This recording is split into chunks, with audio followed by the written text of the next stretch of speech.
Rasta. Munonzai. Eh? Yamatele. Yes, sir. Munogara?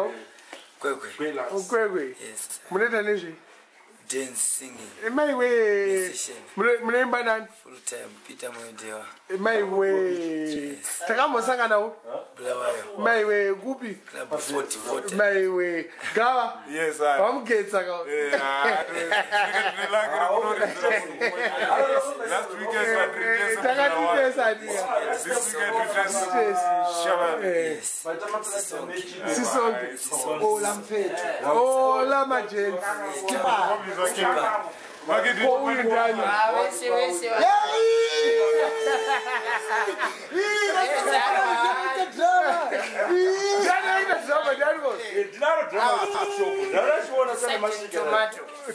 tomato. One time. Andogara Mandawa. Mandawa ni Mshabani muno mandripo. Samukita nezvi. Asajema. Umusunge alipima banje.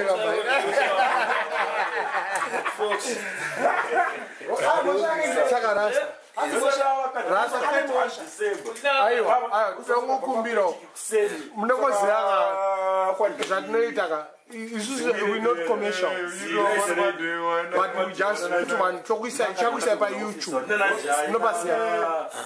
YouTube. Worldwide.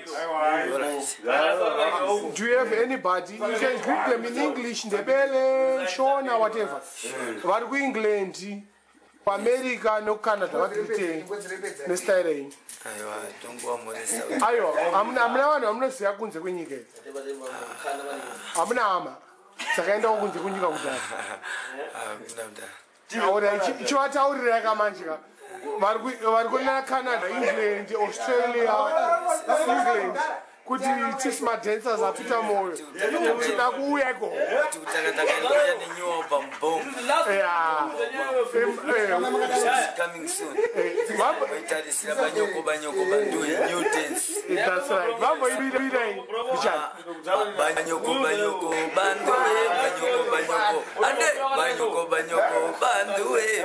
bandu. My way. Shelly. Koka dance kacho. Sumzira ka dance. Sumzira ka dance. My way. My way. Laspect majayifani lo muntu.